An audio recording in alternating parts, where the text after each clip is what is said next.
Hello everyone, आज हम इस वीडियो में करने वाले हैं real numbers, that is the chapter number 1 for the class 10th from NCERT book. मैं आज आपको इंपॉर्टेंट क्वेश्चंस बताने वाली हूँ। इस वीडियो में चैप्टर 1 के सारे इंपॉर्टेंट क्वेश्चन बताएंगे और मैं आपको ये भी बता दूँ, ड्यू टू कोविड-19 कुछ सिलेबस आपका सीबीएसई ने रिड्यूस्ड कर दिया है।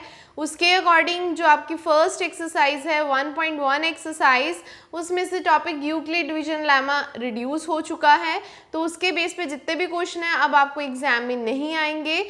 और जैसे कि आपका फर्स्ट क्वेश्चन है, you can see from your NCERT book, first question था use Euclid division algorithm to find the HCF of. हमारे पास इसमें 3 पार्ट्स दिए हुए थे, हमें एचसीएफ फाइंड करना है। बच्चे ये क्वेश्चन आ सकते हैं लेकिन यूक्लिड डिवीजन लेमा की हेल्प से नहीं, आपको डायरेक्टली आ सकता है find the HCF between this. You can use the prime factorisation method. आप प्राइम फैक्टराइजेशन मेथड यूज कर सकते हैं इन क्वेश्चन में। जरूरी नहीं है यूक्लिड डिवीजन लेमा से ही ये क्वेश्चन होंगे, क्योंकि वो एक पर्टिकुलर थ्योरम और लेमा रिड्यूस हो चुका है, तो उस मेथड के साथ आपको क्वेश्चन सॉल्व नहीं करने। तो वेरी फर्स्ट क्वेश्चन बता रही हूँ आज मैं, by using prime factorisation method. So ध्यान से देखिएगा, फर्स्ट क्वेश्चन के 3 पार्ट्स हैं, तो मैं सेकंड पार्ट बता रही हूँ आपको इसमें से। सो इंपॉर्टेंट क्वेश्चन स्टार्ट करते हैं। Question number 1, very first part, use, उन्होंने लिखा था यूज यूक्लिड डिवीजन लेमा, तो मैं लिखूंगी use prime factorisation method. Use prime factorisation method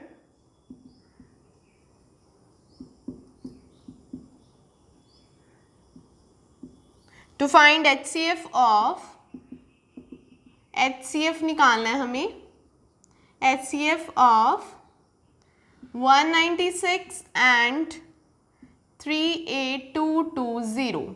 हमें इन दोनों का HCF निकालना है, तो मैं इसमें प्राइम फैक्टराइजेशन मेथड यूज कर रही हूँ। सो ध्यान से देखिएगा, सबसे पहले क्या करेंगे, 196 के फैक्टराइजेशन कर लेंगे। आप जैसे एलसीएम लेते होते थे स्मॉलर क्लासेस में अपनी, तो वैसे ही बिल्कुल करेंगे प्राइम फैक्टराइजेशन। सबसे पहले देख रहे हैं कि 2 के टेबल पे कट हो सकता है, 2 9s the 18 and 2 8 the 16। Then again 2 के टेबल पे कर रही हूँ मैं, सबसे छोटे टेबल से स्टार्ट किया जाता है, 4 2s the 8, 18, 9 2s the 18, now by 7, 7 7 the 49 and 7 1s the 7। तो 196 के आप प्राइम फैक्टराइजेशन देख सकते हैं, क्या आ चुके हैं आपके पास, 2 into 2 and 7 into 7। You can write here 2 square into 7 square। आपके पास प्राइम फैक्टराइजेशन 196 का हो चुका है। अब हम करने वाले हैं 38220 का, ध्यान से देखिएगा।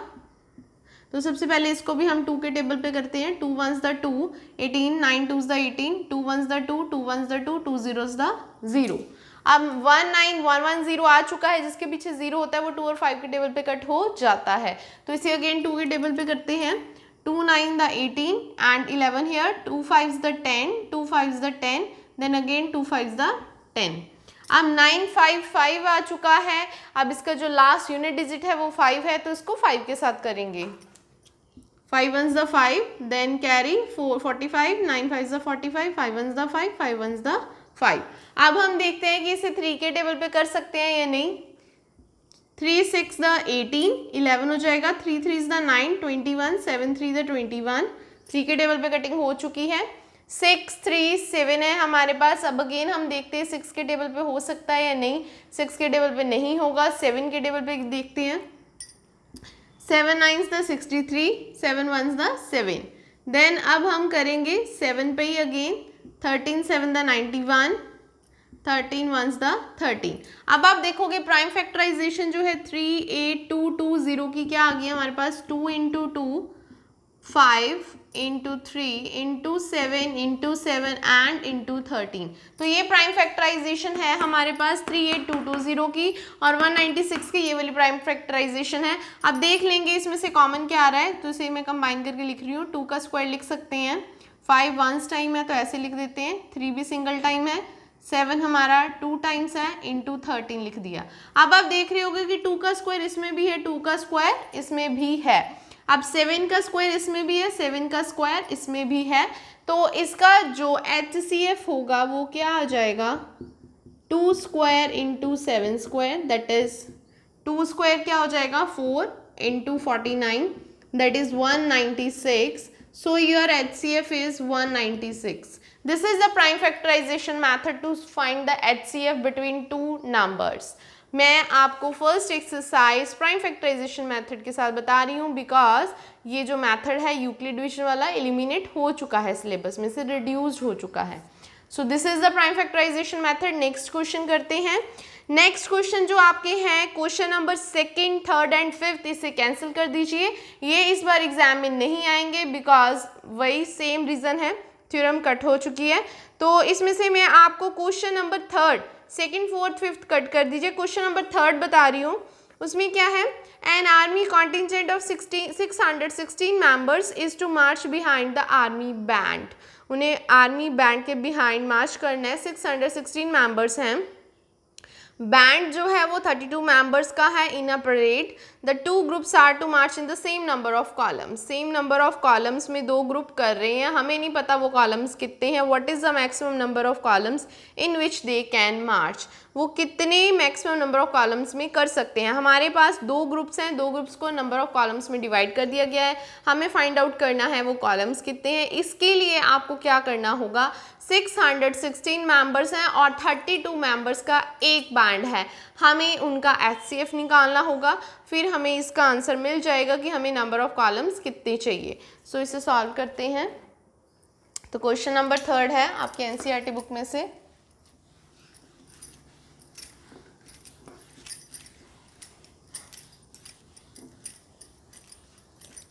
देखिए next important question, question number 2, हमारी एक्सरसाइज चल रही है 1.1 हेयर। तो मैं इंपॉर्टेंट क्वेश्चन सारे करवा रही हूँ आपको, इसमें से अब मैं सेकंड क्वेश्चन करवाने वाली हूँ। उसमें बोला टोटल मेंबर्स कितने हैं, हम पहले वो लिख लेंगे।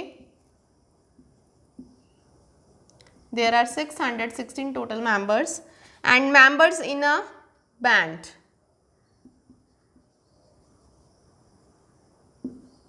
Members in a band, that is 32 members। अब हमें HCF निकालना है, common factor 616 and 32। Again we apply here the prime factorization method. 616 के फैक्टर्स बना लेंगे 2 के टेबल पे। अब देखिए दो डिजिट एक साथ लेने हो, 8 to the 16, तो बीच में हम क्या लगाते हैं, 0। अगेन 2 के टेबल पे 2 1s द 2, देन यहाँ पे क्या आ जाएगा, 2 5s the 10, then 2 4s the 8, 154। Again 2 के टेबल पे 77 आ चुका है, 7 के टेबल पे, फिर 11 के टेबल पे। तो ये इसकी प्राइम फैक्टराइजेशन हो चुकी है 616 की। यू कैन राइट हेयर, तो मैं इसे कंबाइन करके यही लिख देती हूँ, 2 की पावर क्यूब एंड 7 into 11। अब हम 32 के प्राइम फैक्टराइजेशन करते हैं,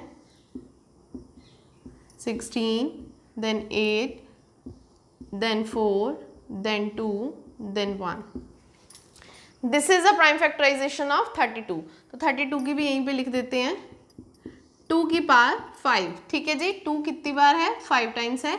अब इसका कॉमन देख लेंगे हम, 2 की पावर 5 को 2 into 3 into 2 raised to power 2 लिख सकते हैं, तो ये इसका कॉमन पार्ट है। देयरफॉर इनका जो HCF है that is 2 raised to power cube, that is 8। So therefore कितने नंबर ऑफ कॉलम्स होंगे, नंबर ऑफ कॉलम्स 8 होंगे, is equal to 8 is your answer. Number of columns आएंगे 8 कॉलम्स में 32 उन्होंने बोला था दो ग्रुप में है, इक्वल कॉलम्स में है। 8 कॉलम्स होंगे एक ग्रुप में, 8 कॉलम्स होंगे दूसरे ग्रुप में, मेंबर्स के अकॉर्डिंग तो 616 मेंबर्स टोटल हो जाएंगे। तो ये तो था second important question from the exercise 1.1। 1.1 exercise finish है, बाकी क्वेश्चन तो रिड्यूस हो चुके हैं। Now I am just going to solve the exercise 1.2. You can see from your NCERT book. First question, express each number as a product of its prime factors. Prime factors को बिल्कुल इसी तरह से solve करना है, उसके product में express करना है। तो इसमें से कुछ इंपॉर्टेंट क्वेश्चंस आपको बताती हूँ। सो इसे मैं रेज कर रही हूँ, क्वेश्चन नंबर 2 हो चुका है हमारा। So next exercise is 1.2 here. 1.2 start कर रहे हैं। Now the question number 3rd। Very first question जो है उसके सब पार्ट्स बताऊंगी, इंपॉर्टेंट पार्ट्स बताऊंगी। Product of its prime factor से एक्सप्रेस करना है आपको, तो मैं यहाँ पे सॉल्व करने वाली हूँ 5005। तो देखिए इसके हम प्राइम फैक्टराइजेशन करेंगे, तो आप देख सकते हैं सबसे पहले 5 है, यूनिट डिजिट 5 है, तो इसको 5 के टेबल पे ही कट कर सकते हैं। नेक्स्ट हम देखते हैं इसे 7 के टेबल पे।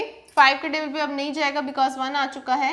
7 1 द 7, ठीक है, 30, 7 4 द 28 एंड 21, 7 3 द 21, 143 आ चुका है। नेक्स्ट हम देखेंगे इसे 11 के टेबल पे। 11 1 द 11, देन यहाँ पे 3 बच जाएगा।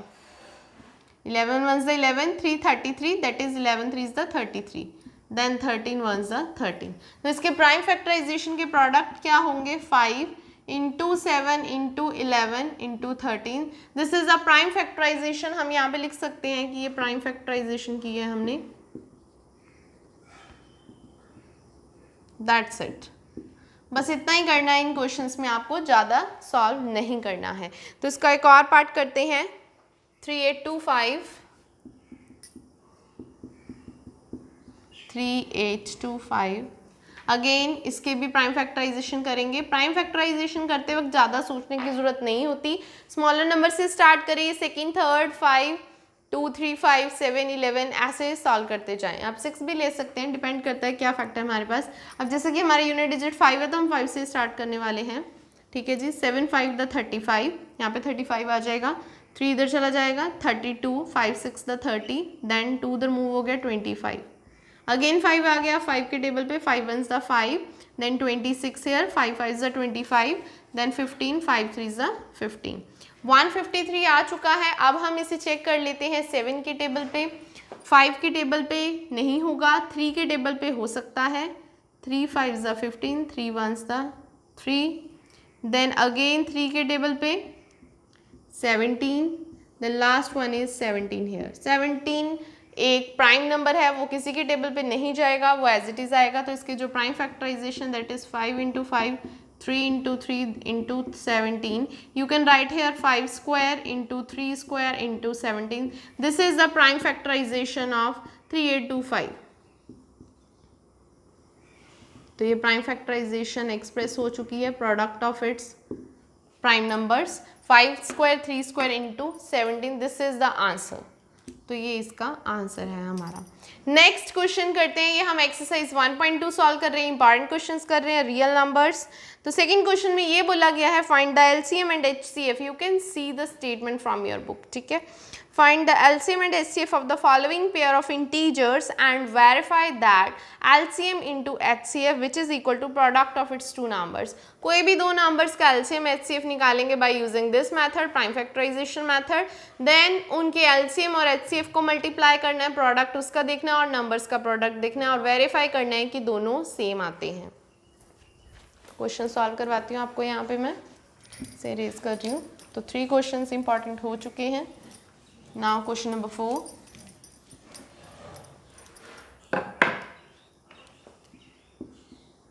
Question number 4. Question number 4 के लिए वेरीफाई क्या करने को बोला वो यहाँ लिख देती हूँ। LCM into HCF is equal to product of two numbers. Product of two numbers. ठीक है जी, ये एक्सप्रेस करना है हमें। तो अब मैं आपको बता दूं, मैं इसका पार्ट बताने जा रही हूँ, कोई भी हम पार्ट कर सकते हैं। तो इम्पॉर्टेंट पार्ट 510 एंड 92 एक्सप्लेन करूँगी मैं यहाँ पे आपको। 510 के प्राइम फैक्टराइजेशन मेथड से पहले हम इसके फैक्टर्स बना लेंगे। सबसे पहले 5 के टेबल पे जाएगा, 5 1 0, 5 1 5, 5 2 10, सो बीच में 0 आ जाएगा। सो अगेन हम इसको 2 के टेबल पे कर सकते हैं, 2 5 10, देन 2 1 2। आप 2 के साथ पहले भी कर सकते थे, कोई प्रॉब्लम नहीं है। तो यहाँ पे 3 के टेबल पे, देन अगेन 17 के टेबल पे। अब 17 के टेबल पे चला गया। 510 के फैक्टर्स बन चुके हैं।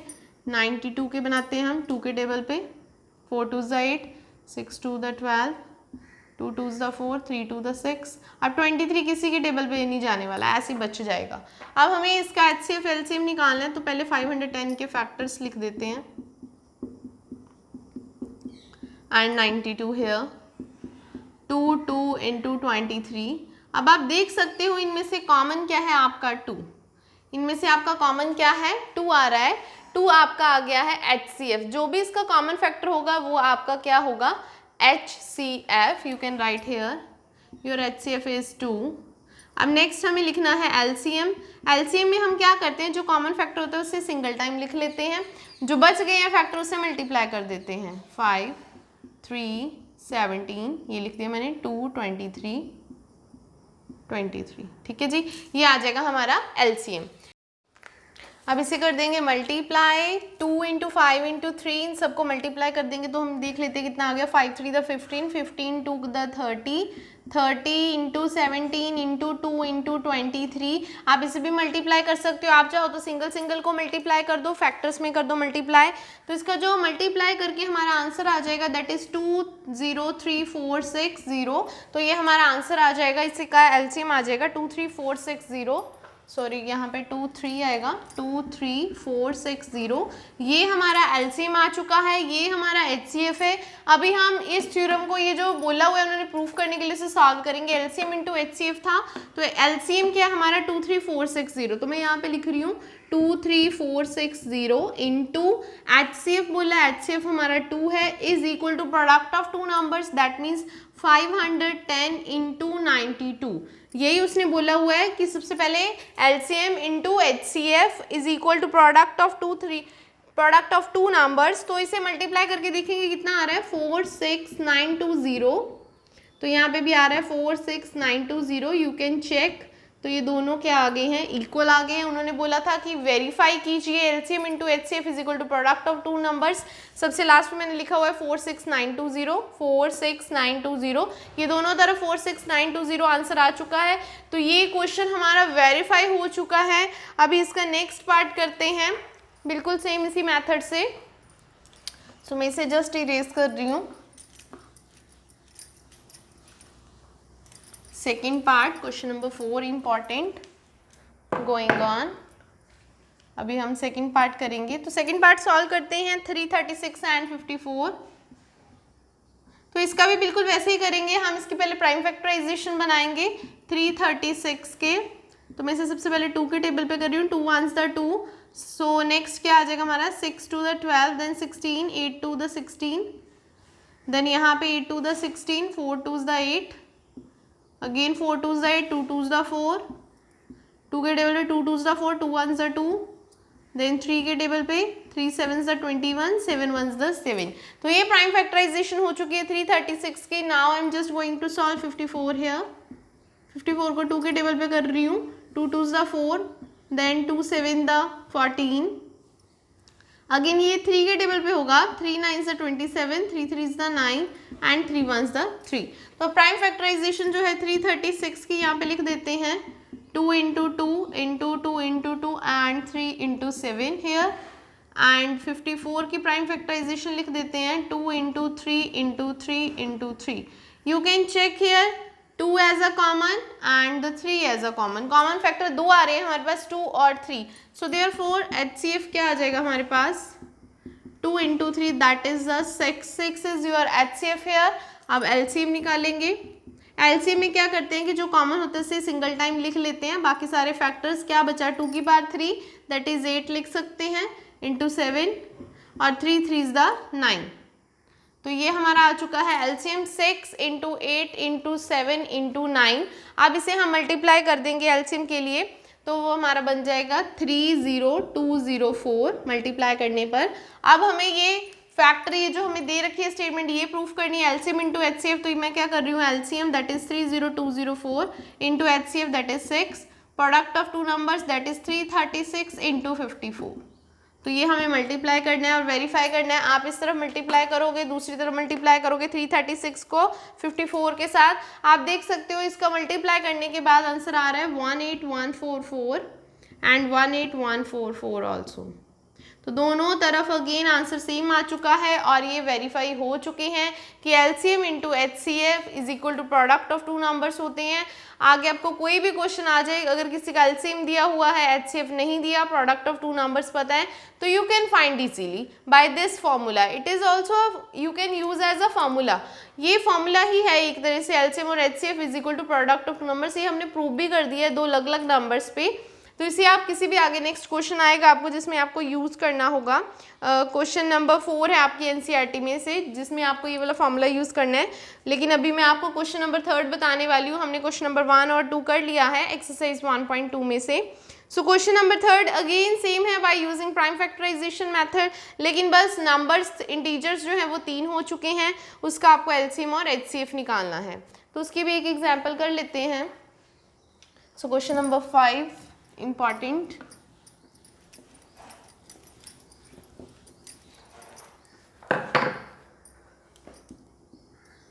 इसका भी एक पार्ट सॉल्व कर लेते हैं, कोई भी एक पार्ट सॉल्व कर लेंगे।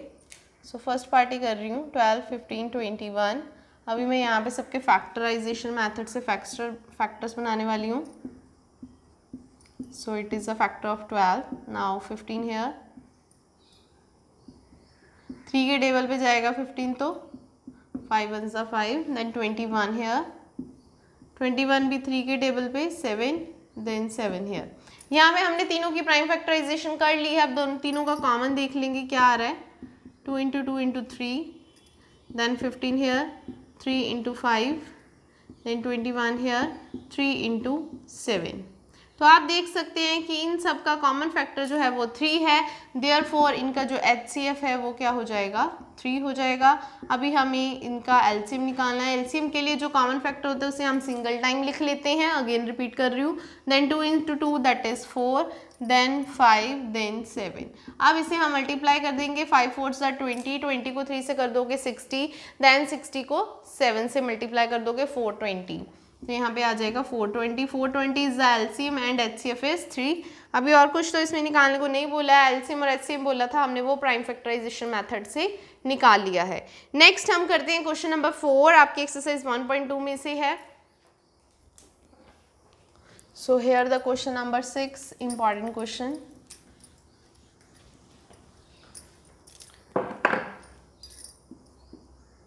हाँ जी, इस क्वेश्चन में क्या बोला गया, उन्होंने बोला कि गिवन दैट एचसीएफ एंड, मैं यहाँ पे लिख देती हूँ कि आपको एचसीएफ 306,657 का एचसीएफ जो है वो गिवन है 9, और आपको फाइंड करना है एलसीएम दैट इज 306 एंड 657। ये आपको एलसीएम फाइंड आउट करना है। अभी कैसे करेंगे, वही फॉर्मूला यूज़ करेंगे जो हमने पिछले क्वेश्चंस में वेरीफाई किया है। यूजिंग करेंगे LCM into HCF is equal to product of two numbers, यही था हमारा फॉर्मूला। अभी हम क्या करेंगे, 306 और 657 इसका एलसीएम तो हमें दे रखा है, एचसीएफ कितना दिया हुआ है 9। इसके हमें फैक्टर्स बनाने की बिल्कुल भी ज़रूरत नहीं है, एलसीएम को मैं एज इट इज़ लिख देती हूँ। दूसरी तरफ आपको क्या करना है, प्रोडक्ट मीन्स 306 को 657 के साथ मल्टीप्लाई कर देना है। अब आप देख लोगे अगर इसकी कटिंग पॉसिबल है तो कटिंग कर देते हैं। इसे मैं 3 के टेबल पे कट कर रही हूँ, 3 1 ज़ा 3, देन यहाँ पे आ गया 3 2 द 6, 102 आ चुका है। देन अभी और देख लेते हैं 3 के टेबल पे अगर कटिंग पॉसिबल है, 3 3 इज द 9, तो 12 हो जाएगा, 4 3 is the 12, so it is अ 34 × 657, और यहाँ पे क्या था हमारा एलसीएम। अब हम एलसीएम निकाल रहे हैं 34 × 657, इसे मल्टीप्लाई कर देंगे, हमारा एलसीएम निकल जाएगा। हमें इसमें प्राइम फैक्टराइजेशन मेथड की बिल्कुल भी नीड नहीं हुई है, तो इसका आंसर आ जाएगा 22338। अब आप मल्टीप्लाई करोगे तो इसका आंसर आपको मिल जाएगा, दिस इज योर एलसीएम 22338। इसमें हमें प्राइम फैक्टराइजेशन मेथड की बिल्कुल भी नीड नहीं हुई, क्योंकि हमने यहाँ पे ये वाला अपना फॉर्मूला यूज़ किया है। इस फॉर्मूले की हेल्प से हमने यहाँ पे इस क्वेश्चन में एलसीएम निकाला है, प्राइम फैक्टराइजेशन मेथड यूज़ नहीं किया है। So now just I am going to solve the question number 5 from your book 1.2 exercise. So मेरा 7 क्वेश्चन है, important क्वेश्चन नंबर 7. So ध्यान से देखिएगा। क्वेश्चन ये बोला गया, ध्यान से समझिए क्वेश्चन में क्या बोला गया, check whether 6 raised to power n can end with the digit 0 for any natural number n। मैं आपको बता दूं, अगर कोई भी नंबर 0 के साथ एंड हो रहा होता है तो दैट मीन्स उसके कॉमन फैक्टर्स 2 और 5 होने चाहिए, बिकॉज 5 टूज का क्या होता है 10, 2 या फिर 5 इसका कॉमन फैक्टर होना चाहिए। उसके जो फैक्टराइजेशन हम करते हैं, प्राइम फैक्टर्स करते हैं, उसमें 5 प्रेजेंट होना चाहिए। अभी चेक कर लेंगे कि 6 की पावर n के जो फैक्टर्स हैं उसमें 2 और 5 प्रेजेंट है या नहीं है। अगर नहीं है तो फिर ये कभी भी 0 के साथ एंड नहीं हो सकता, चाहे n की जगह पे 1 आ जाए, 2 आ जाए। 6 की पावर 2 सॉल्व कर दो 36, 6 की पावर 1 रखो 6, 6 की पावर 3 सॉल्व कर लीजिए, 6 की पावर 4 सॉल्व कर लीजिए, लास्ट में 6 ही आएगा एज अ यूनिट डिजिट, वो हमें प्रूफ करके दिखाना है। So you can right the statement here, 6 raised to power n can end with digit 0 here for any natural number। Check करना है हमें for any natural number n, any natural number n। तो सबसे पहले 6 के फैक्टर्स देखते हैं। Factors क्या हो जाएंगे इसके, 6 के क्या फैक्टर हो सकते हैं, 1 into 2 into 3, that's it. 3 to the 6, 6 1 the 6, और कोई इसके फैक्टर्स बिल्कुल भी यहाँ पे नहीं बन सकते हैं, ठीक है। अगर अब हम लिखेंगे if the number, point note down कीजिएगा, if number 6 raised to power n, जो 6 raised to power n हमें गिवन है, कहते कि अगर ये नंबर एंड होता डिजिट 0 के साथ, ठीक है, होता अगर, ठीक है, वर टू एंड विद डिजिट 0, हमें चेक करना है। तो मैं ये बता रही हूँ कि अगर ये नंबर 0 के साथ एंड होता तो इसके फैक्टर्स में 5 प्रेजेंट होना चाहिए था, लेकिन इसके फैक्टर्स में 3 और 2 के अलावा कुछ भी नहीं है। तो ये हमें लिख के बताना है इनको कि ये नहीं हो सकता। Then it would be, then यहाँ पे लिख देते हैं, it would be divisible by 5, ठीक है, 5 के साथ डिवाइड होना चाहिए। अगर किसी नंबर के पीछे 0 आता है, 5 के साथ डिवाइड हो जाता है ना, 50 40, तो फिर अगर 0 होता तो 5 के साथ डिवाइड होना चाहिए था। बट फैक्टर्स क्या हैं, 6 is 2 and 3 only, क्योंकि इसके फैक्टर्स क्या हैं 2 और 3 हैं, तो इसीलिए बाय यूजिंग थ्योरम, हम थ्योरम का नेम लिखेंगे fundamental theorem of arithmetic, therefore fundamental theorem of arithmetic, arithmetic की जो थ्योरम है वो गारंटी देता है और अश्योर करता है, गारंटीज देता है, दैट assure that और you can say guarantee that, ये फंडामेंटल थ्योरम ऑफ अरिथमेटिक जो है वो श्योर करता है there are no other prime factorization, no other prime factorization of 6, prime factorization of 6, कि 6 के प्राइम फैक्टराइजेशन जो है 2 और 3 ही है, उसके अलावा कुछ भी नहीं हो सकते हैं। अगर ऐसा नहीं है so therefore 6 raised to power n can and with digit 0 जो है वो नहीं हो सकता, can not and with digit 0। तो ये हमने प्रूफ कर दिया है क्वेश्चन, ठीक है। हम ये भी लिख सकते हैं, अभी आपको ये लिखना है 6 raised to power n can not and with, हम लिख देते हैं यहाँ पे, therefore it can not and with digit 0, that's it। so this is your question number 7, important question, but the question number 5th from your book। now I'm just going to solve the question number 6th।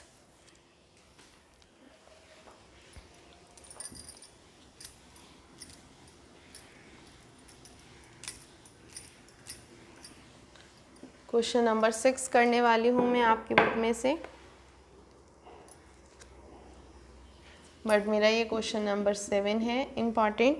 You can see the statement, explain why 7 into, मैं यहाँ पे लिख देती हूँ 7 into 11 into 13 plus 13 and 7 into 6 into 5 into 4 into 3 into 2 into 1 plus 5 are composite numbers, composite numbers। Why? कहते हैं ये composite numbers हैं, क्यों हैं? अब मैं आपको बता दूं सबसे पहले what is the composite number. Composite number वो होते हैं जिसके एटलीस्ट 2 फैक्टर्स हों, एक तो उसका इटसेल्फ वाला फैक्टर होता है, दूसरा अदर देन इटसेल्फ होना चाहिए। एक इटसेल्फ वाला फैक्टर किसी का भी टेबल ले लो, 6 ले लो, 6 में से 1 इंटू 6 तो आता ही है ना, 6 1 तो आता ही है, एक 1 होना चाहिए और एक इटसेल्फ से अदर होना चाहिए, मतलब 2 से ज़्यादा फैक्टर्स होने चाहिए, वो कंपोजिट नंबर्स होते हैं हमारे, ठीक है जी। लेकिन जो प्राइम नंबर्स होते हैं उसमें एक इटसेल्फ वाला होता है और एक 1 होता है। कंपोजिट नंबर में इटसेल्फ के साथ साथ अदर देन इटसेल्फ फैक्टर होने चाहिए। अभी ये चेक करते हैं, जैसे कि ये फर्स्ट नंबर है, इसमें से मैं 13 कॉमन ले लूँगी, 7 इंटू 11 प्लस 1, ये आ गया हमारे पास। अगर तो मल्टीप्लिकेशन स्मॉल है तो कर दीजिए, नहीं तो कोई ज़रूरत नहीं है, जस्ट पैटर्न फॉलो करना है। तो यहाँ पे हम सॉल्व कर सकते हैं। सो 13, इसे आगे मल्टीप्लाई नहीं करना, ऐसे ही रहने देना है, ठीक है। 13 इंटू 78। और दूसरा जो नंबर है आप देख सकते हैं, इसमें से मैं 5 कॉमन ले सकती हूँ, फर्स्ट वाले में से मैंने 13 लिया है, तो क्या बन जाएगा 7 into 6 into 4 into 3 into 2 plus 1, ठीक है। आप सॉल्व करना चाहें तो इसे सॉल्व कर दें, अदरवाइज ऐसे ही रहने दें। तो इससे ये क्लियर होता है कि इसके जो फैक्टर है वो एक 5 आ चुका है और इसका एक फैक्टर 13 आ चुका है। कंपोजिट नंबर के फैक्टर्स अदर देन इटसेल्फ होते हैं और मोर देन 2 फैक्टर्स होते हैं। 2 और मोर देन 2 फैक्टर्स होने चाहिए, तो ये पूरी कंडीशंस फुलफिल कर रहा है। देयरफॉर यहाँ पे लिख सकते हैं हम factors of these numbers, factors of these numbers are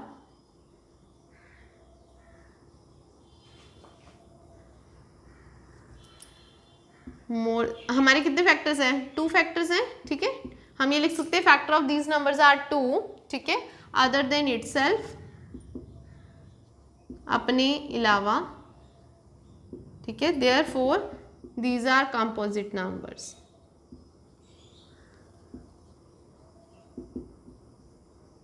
तो ये जो नंबर्स हैं वो कंपोजिट नंबर्स हैं, therefore they are composite numbers, ठीक है जी। क्वेश्चन कंप्लीट हो चुका है। क्वेश्चन नंबर 6 था आपका।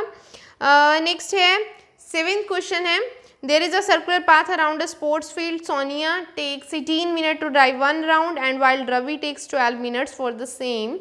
दोनों both start the same point at the same time, go in the same direction. Same point से सेम डायरेक्शन में स्टार्ट करते हैं। After how many meets will they meet again at the starting point. तो मैं आपको इसका hint दे देती हूँ, आपको इसका सिर्फ जस्ट HCF निकालना है, एक 18 और 12 का। 18 और 12 का ईजी सा HCF है, HCF आ जाएगा इसका 36। So after 36 minutes they will meet, ठीक है। सेम डायरेक्शन में जा रहे हैं, सेम पॉइंट से सेम टाइम पे, तो इनका जो मीटिंग पॉइंट है वो बाय यूजिंग HCF इसका सॉल्व होने वाला है। तो आपको 18 मिनट्स और 12 मिनट्स का HCF निकालना है इस क्वेश्चन के लिए। Now I am just going to solve exercise 1.3। 1.3 exercise में क्या है, आपको प्रूव करने हैं कि नंबर इररेशनल नंबर है। मैं हर टाइप के क्वेश्चन बताऊंगी इसमें से आपको, तो मैं आपको इसमें से 2 क्वेश्चन बताने वाली हूँ। सो ध्यान से देखिएगा, इंपॉर्टेंट क्वेश्चन, इसे इरेज कर रही हूँ। 7 इंपॉर्टेंट क्वेश्चन कर लिए हैं हमने। अब हम क्वेश्चन नंबर 8 करेंगे।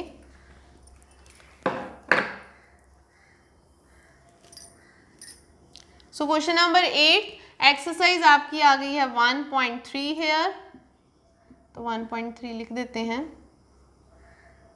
ठीक है जी। तो प्रूव करना है हमें, प्रूव द फॉलोइंग या prove that rational numbers, rational number proof करने हैं। मैं आपको ये बता दूं कि प्रूफ करना है हमें इररेशनल नंबर प्रूफ करना है।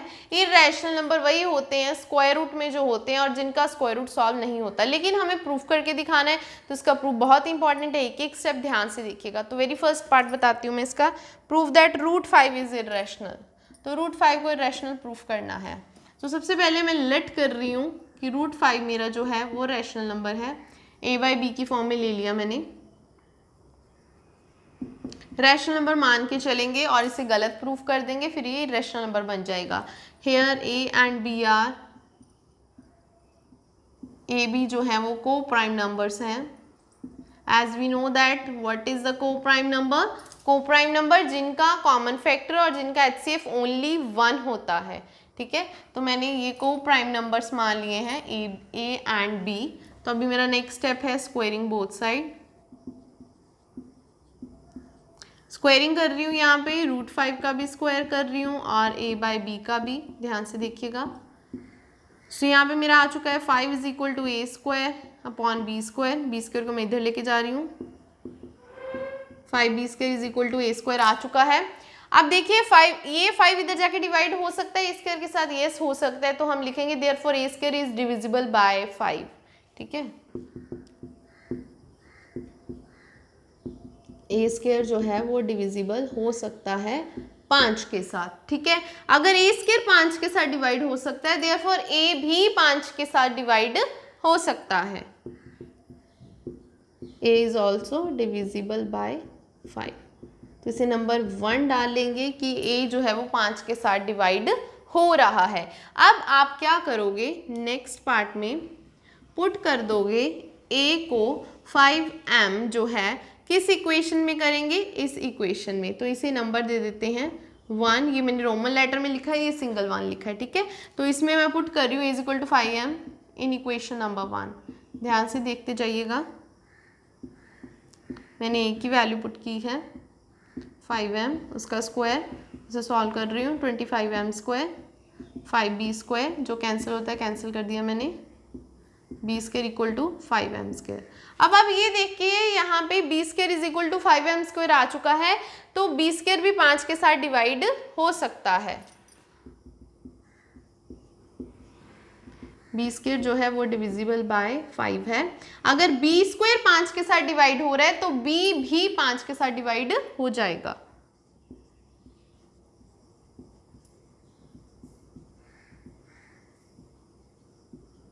तो इसे नंबर 2 डाल देंगे। अभी देखिए 1 नंबर में हमने बोला था कि a is divisible by 5, second number में हमने बोला कि b is divisible by 5, a भी 5 से डिवाइड हो रहा है और b भी 5 से डिवाइड हो रहा है, तो that means they have common at least 1 number 5, at least एक नंबर, एक फैक्टर जो है 5 इनका कॉमन होगा।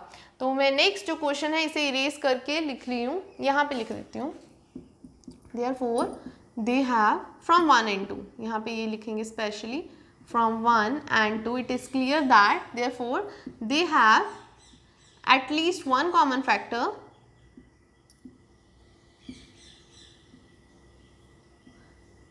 as a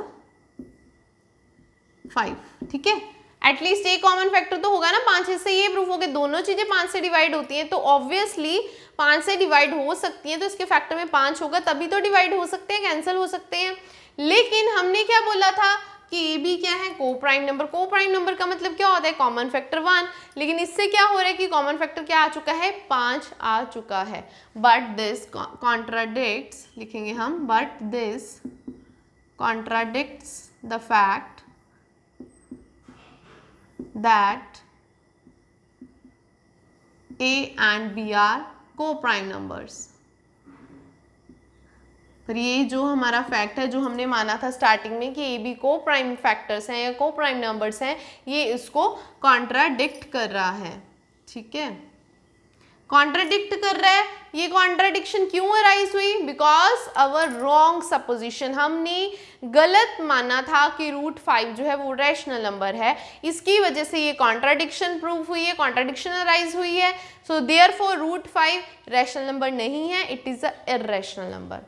अब लिखेंगे this contradiction has arisen because of our wrong supposition, wrong assumption you can say।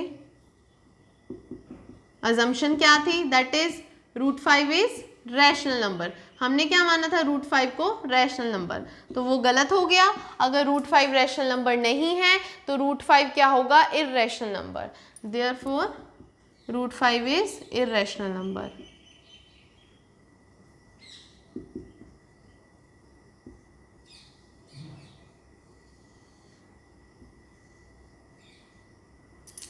तो √5 हमारा इररेशनल नंबर प्रूफ हो चुका है। तो हमने प्रूफ कर दिया है कि √5 क्या होता है, इररेशनल नंबर। पूरा प्रोसेस यहाँ पे सॉल्व कर दिया है, देन यहाँ पे लिखा है क्या क्या होगा इसमें। अभी मैं इसका नेक्स्ट क्वेश्चन बताऊंगी, सेम इसी मेथड से, थोड़ा सा चेंज आएगा क्योंकि उसमें 2 नंबर्स ऐड हो रही हैं। इसमें इरेज कर रही हूँ। क्वेश्चन नंबर 8 कर रहे थे हम।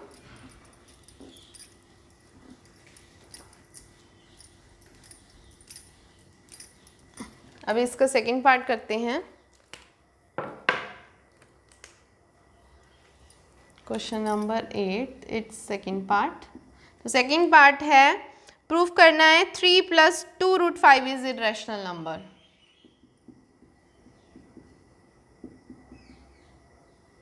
इरेशनल नंबर, तो ये भी उसी मेथड से करेंगे। तो यहाँ से स्टार्ट करती हूँ। Let 3 + 2/√5 is equals to a/b, that is rational number. Rational number मान के चल रहे हैं हम पूरे फैक्टर को।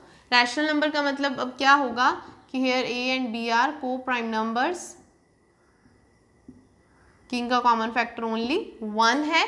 ठीक है, रैशनल नंबर मान लिया मैंने। अब आपको क्या करना है, इसमें से 3 + 2√5 है, 3 को दूसरी साइड लेके जाना है। ध्यान से देखिएगा, वो इधर जाके -3 हो जाएगा। इधर एलसीएम लेना है आपको, और ये जो 2 है इसे इस तरफ डिवाइड कर देंगे नेक्स्ट स्टेप में। तो ये आ जाएगा 2b। अब यहाँ पे क्या है, ए बी क्या चीज़ है, हमारी को प्राइम नंबर्स है और इंटीजर्स है ना। Here a and b are integers. अगर ये इंटीजर्स हैं, ठीक है, तो इसका मतलब ये रैशनल नंबर की फॉर्म में, हमने खुद ही लिया है रैशनल नंबर की फॉर्म में। देयरफॉर फिर क्या होगा, a - 3b/2b is also rational number, है ना। तो ये क्या हो जाएगा, ये भी क्या हो जाएगा, रैशनल नंबर। अगर a/b रैशनल नंबर है तो ये भी क्या हो जाएगा, रैशनल नंबर।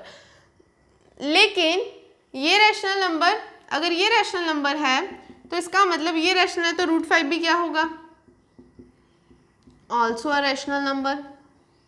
तो √5 भी क्या हो जाएगा, rational number. But this contradicts the fact √5 is irrational number. √5 rational number नहीं है, हमें पता है। हम √2 को प्रूव कर चुके हैं, √5 को हमने पिछला जो क्वेश्चन है आपका √5 भी प्रूव किया था इर्रेशनल नंबर, ठीक है। बट दिस कॉन्ट्राडिक्ट्स दैट, ये से गलत प्रूफ कर रहा है, contradicts that √5 is rational number, ठीक है। दिस कॉन्ट्राडिक्शन हैज अराइजन, क्योंकि हमें पता है वो इर्रेशनल है, arisen because of our wrong supposition, wrong assumption you can say, ठीक है। तो इसका मतलब क्या है कि √5 क्या है हमारा, इर्रेशनल है।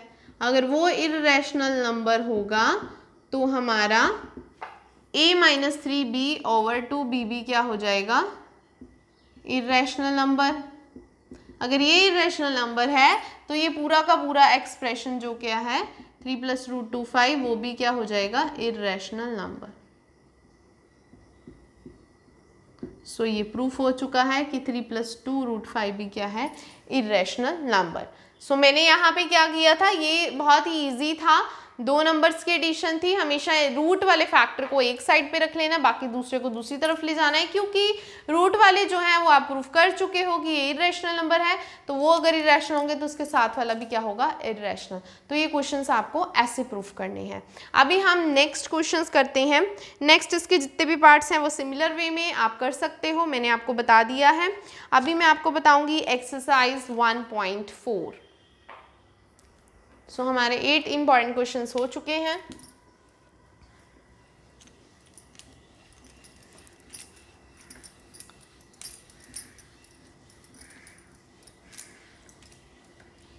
अभी हम करेंगे एक्सरसाइज 1.4।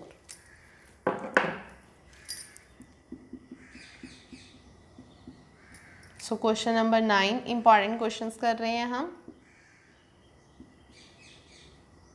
सो क्वेश्चन नंबर 9 देखिए, वेरी फर्स्ट क्वेश्चन आपका एक्सरसाइज 1.4 का बोला क्या, इसमें आप देख सकते हो स्टेटमेंट बुक में से, विदाउट एक्चुअली परफॉर्मिंग, इन्हें एक्चुअली परफॉर्म किए बिना लॉन्ग डिवीजन को, state whether the following rational numbers आपको गिवन है, will have a terminating decimal expansion और non terminating repeating decimal expansion.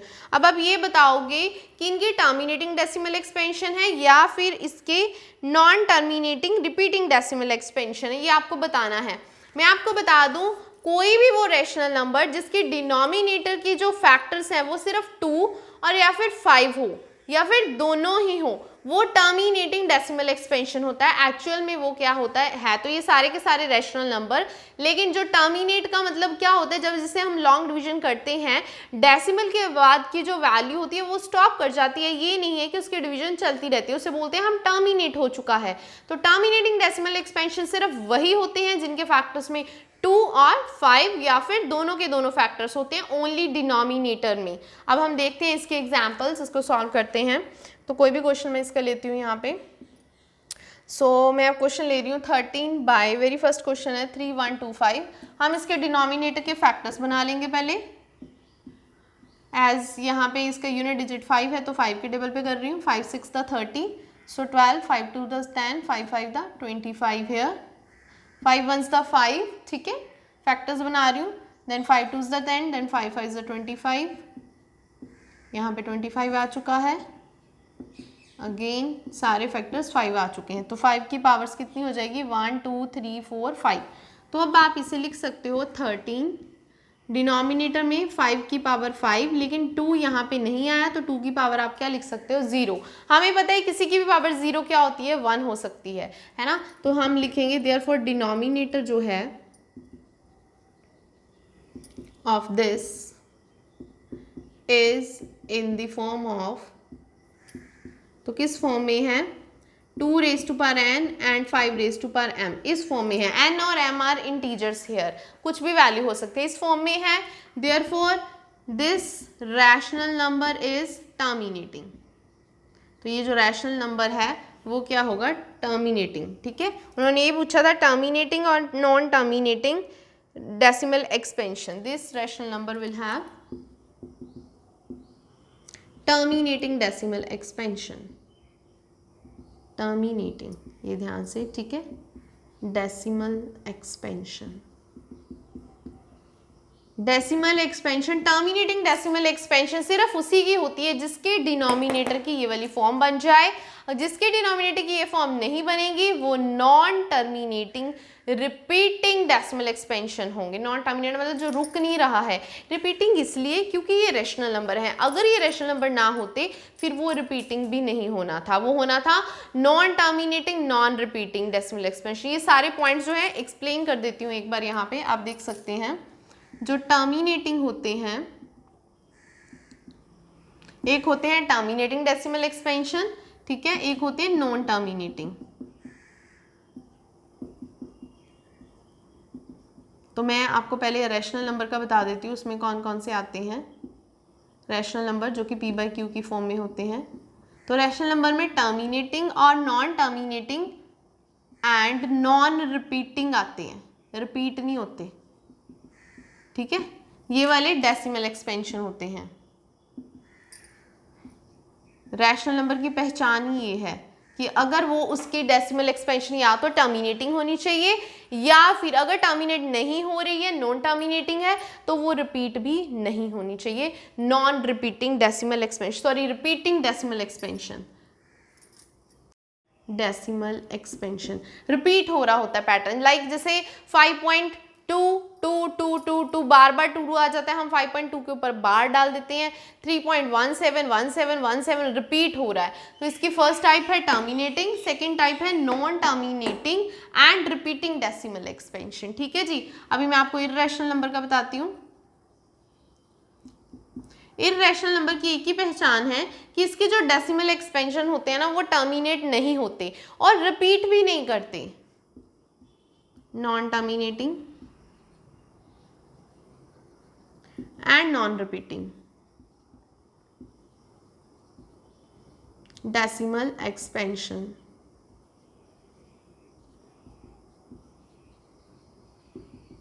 ठीक है जी, you can note down it from here. मैंने आपको इरेशनल नंबर का बता दिया, रैशनल नंबर का भी। रैशनल के दो टाइप होते हैं, टर्मिनेट कर जाते हैं, एग्जाम्पल बता देती हूँ साथ साथ में। टर्मिनेट लाइक 5.1, ठीक है, टर्मिनेट हो गए। नॉन टर्मिनेटिंग लाइक एग्जाम्पल 2.6 बार, लेकिन वो रिपीटिंग होंगे, ठीक है। इरेशनल का कुछ नहीं पता, 5.1 2 3 4 ऐसे सोन अप टू चलता रहेगा। तो ये मैं साथ में एग्जाम्पल्स लिख रही हूँ सो दैट आपको इन क्वेश्चन को करना बहुत ही ज़्यादा इजी हो जाएगा इस मेथड से, ठीक है जी। आप इजीली सॉल्व कर सकते हो कि कौन से रेशनल है कौन से इरेशनल। ये तो मैंने अभी आपको एक एग्जाम्पल बताई, एक और एग्जाम्पल करते हैं इसकी। तो जैसे कि यहाँ पे क्वेश्चन है, आप देख सकते हो अपनी बुक में, लाइक क्वेश्चन नंबर 6 पार्ट, वहाँ पे 2 का क्यूब 5 स्क्वायर ऑलरेडी लिखा हुआ है, तो आप इसे डायरेक्टली लिख सकते हो, it is a rational number, ठीक है। आप इसे लिख सकते हो टर्मिनेटिंग डेसिमल एक्सपेंशन। आप 7th को भी टर्मिनेटिंग, 7th को टर्मिनेटिंग नहीं लिख सकते क्योंकि 2 और 5 के अलावा नहीं होना चाहिए। ध्यान से देखिए 7th पार्ट जो है 129/2 स्क्वायर 57 एंड 7⁵5, लेकिन यहाँ पे 7 जो है वो एक्स्ट्रा आ चुका है। 2 और 5 से मैंने बोला कि एक्स्ट्रा नहीं आना चाहिए, 2 और 5 से अदर देन फैक्टर्स नहीं होने चाहिए। अगर आ जाते हैं तो ये आपके non terminating repeating decimal expansion होंगे। तो एक और एग्जाम्पल कर लेते हैं इसकी, 35/50, 29/343। तो एक और एग्जाम्पल बता देती हूँ आपको इसकी।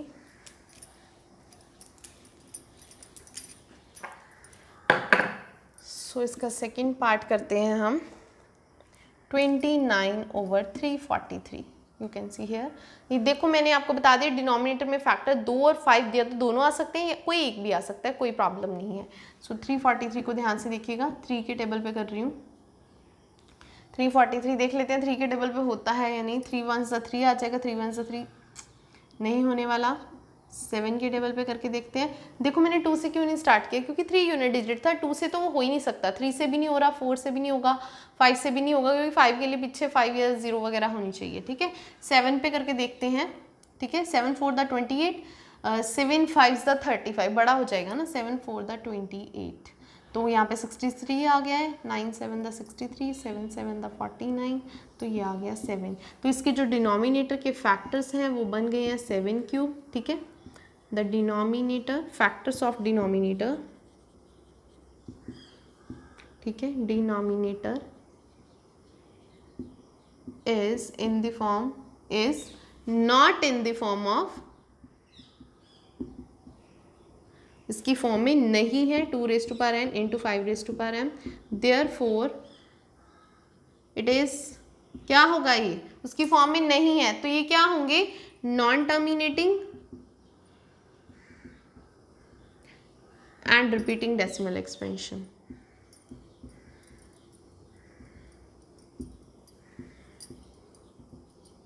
डेसिमल एक्सपेंशन, ठीक है जी, non terminating and repeating decimal expansion. तो मैं आपको बता दूं कि हमने ये क्वेश्चन फर्स्ट जो है एक्सरसाइज फर्स्ट 4 का 1.4 का कर लिया है। अभी मैं आपको इसका सेकंड क्वेश्चन बताने वाली हूँ।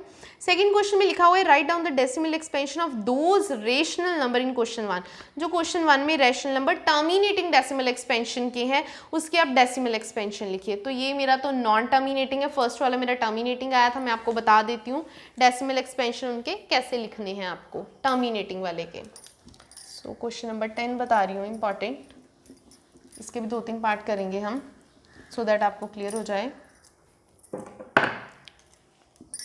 सो क्वेश्चन नंबर 10, इसका फर्स्ट पार्ट तो मैं लूँगी वही वाला जो हमने लास्ट फर्स्ट क्वेश्चन का फर्स्ट पार्ट किया था, 13/3 1 2 5, आपको याद हो तो ये क्या था 2 की पावर 5।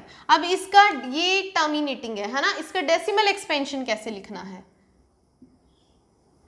टर्मिनेटिंग है ये, ठीक है, डेसिमल एक्सपेंशन लिखना है आपको। वो कैसे करोगे आप, इजी फॉर्म में। ये नहीं करेंगे कि हम इसको डिवाइड करेंगे, इसका बहुत ही इजी वे है, ध्यान से देखिएगा। 2 की पावर 5 है तो मैं इसको 5 की पावर 5 से मल्टीप्लाई कर दूंगी, 5 की पावर 5 से हम न्यूमरेटर में मल्टीप्लाई कर देंगे, 5 की पावर 5, सॉरी यहाँ पे हमारी क्या थी 5 की पावर 5 थी, ऑलरेडी 5 की पावर 5 थी, तो हम उसे 2 की पावर 5 से कर देंगे, किसके साथ कर देंगे 2 की पावर 5 से। हमें बेसिकली डिनोमिनेटर में 10 बनाने हैं, जीरोस लेके आनी है, उससे डेसिमल एक्सपेंशन बहुत ही इजी हो जाता है। तो ये 5 की पावर 5 थी, तो हमने 2 की पावर 5 2 की पावर 5 से मल्टीप्लाई कर दिया, तो यहाँ पे ये क्या आ गया 13 इंटू 2 की पावर 5 क्या होगा 32, तो यहाँ पे 5 2 द 10, 10 की पावर मैंने लिख ली 5। अब 32 को 13 से हम मल्टीप्लाई कर देंगे, जितना हमारा आंसर आएगा उसको 10 की जो पावर 5 है हमारे पास उसके साथ जीरोस लिख के, 1 के साथ 5 जीरोस लिख के हम उसे डिवाइड कर देंगे। तो देखते हैं हमारे पास कितना आ जाता है, मल्टीप्लाई करके यहाँ पे आ जाएगा 416, तो यहाँ पे आ जाएगा 1 2 3 4 5, तो कैसे लिख सकते हैं 0.00416, दैट्स इट। तो इस फॉर्म में आप करोगे तो आपको डेसिमल एक्सपेंशन लिखना बहुत ही इजी हो जाएगा। आपको डिनोमिनेटर में 10 बनाना है, 5 की पावर 5 है तो 2 की पावर 5 से मल्टीप्लाई कर दो, 2 की पावर 5 थी तो 5 की पावर 5 से कर देते। जितनी 2 की पावर होंगी उतनी 5 की पावर्स लेनी है, या फिर जितनी 5 की पावर्स होंगी उतनी ही 2 की पावर्स लेनी है, सो दैट डिनोमिनेटर में 10 बन जाए और हमारा आंसर आ जाए। अभी मैं आपको इसकी एक्सरसाइज का लास्ट क्वेश्चन बताती हूँ। उसमें क्या बोला गया कि following real numbers have decimal expansion as given below, decimal expansion दे रखा है, इन ईच केस डिसाइड कीजिए कि ये रैशनल है या नहीं है। तो वो इन दो मेथड से डिसाइड हो जाएगा कि वो रैशनल नंबर्स हैं या फिर नहीं है। तो मैं इसका फर्स्ट पार्ट बताती हूँ आपको। सो हमारा क्वेश्चन नंबर 11, ये सिर्फ जो थे हमें डेसिमल एक्सपेंशन लिखने थे टर्मिनेटिंग के, लाइक जैसे हमारा 7 आ गया था, 343 था डिनोमिनेटर में, उसका आप डेसिमल एक्सपेंशन नहीं लिखोगे, सिर्फ टर्मिनेटिंग का लिखोगे। तो टर्मिनेटिंग वाले फिर कौन से होंगे, जिनकी डिनोमिनेटर में 2 और 5 आ चुका होगा। ठीक है जी, ऐसे ही करेंगे। तो अभी मैं आपको क्वेश्चन नंबर 11 लास्ट क्वेश्चन, इसका फर्स्ट पार्ट बताती हूँ। इसका फर्स्ट पार्ट है 43.123456789। अब आप देख सकते हो कि इसके बाद कोई डॉट डॉट नहीं है, सोन अप टू नहीं है, स्टॉप हो चुका है। ये एक तरह से टर्मिनेटिंग डेसिमल एक्सपेंशन है। ठीक है, टर्मिनेटिंग डेसिमल एक्सपेंशन।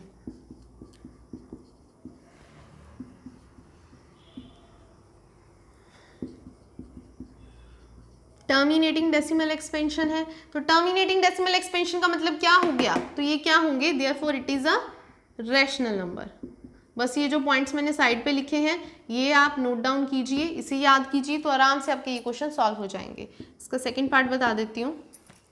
इसका सेकंड पार्ट है हमारे पास 0.120, then 1200, then 12000, then 124 times 0 dot dot dot dot. तो ये क्या है, नॉन टर्मिनेटिंग। पहले तो ये हो गया ना कि ये रुक नहीं रहा है, तो ये नॉन टर्मिनेटिंग है। और ये रिपीटिंग कर रहे हैं नहीं, 12 के बाद 0 12 आ गया, फिर 0 0 12 आ गया, रिपीट भी नहीं कर रहा। Non terminating and non repeating, non terminating and non repeating ये कौन से होते हैं, इर्रेशनल नंबर। ठीक है, इट हैज नॉन टर्मिनेटिंग, ठीक है, because it has non terminating and non-repeating decimal expansion, therefore it is irrational number, therefore it is irrational numbers। तो ये कौन से नंबर है हमारे, irrational number। ठीक है, तो इसका आंसर आ जाएगा irrational। तो इसका लास्ट पार्ट बचा है आपका, वो भी बता देती हूँ। थर्ड पार्ट आप देख सकते हैं, थर्ड पार्ट मैं इस तरफ लिख रही हूँ। तो थर्ड पार्ट देखिए 43.123456789, लेकिन उसके ऊपर आप देख सकते हो यहाँ पे बार डाली हुई है। ये आपका नॉन टर्मिनेटिंग रिपीटिंग है, टर्मिनेट नहीं कर रहा लेकिन रिपीटिंग डेसिमल एक्सपेंशन है। ठीक है, non terminating and repeating decimal expansion कौन से होते हैं, रैशनल नंबर। ठीक है, नॉन टर्मिनेटिंग है, टर्मिनेट नहीं कर रहा, रुक नहीं रहा, लेकिन रिपीटिंग है, रिपीटिंग डेसिमल एक्सपेंशन। ठीक है जी, therefore it is rational number. तो रैशनल नंबर, इर्रेशनल नंबर कैसे फाइंड आउट करना है वो आपका बेसिकली इन पॉइंट्स पे डिपेंड करते हैं। अगर आपको ये बेसिक से पॉइंट्स क्लियर हो गए तो आप रियल नंबर के सारे क्वेश्चन इजीली कर सकते हैं। तो ये तो आज हमने किए हैं इंपॉर्टेंट क्वेश्चन आपके फर्स्ट चैप्टर रियल नंबर के। नेक्स्ट के चैप्टर्स के इंपॉर्टेंट क्वेश्चंस देखने के लिए आप हमारी नेक्स्ट वीडियोस देख सकते हैं। अगर आपको हमारी ये वीडियो अच्छी लगी हो तो लाइक और सब्सक्राइब करें। Thanks for watching this video.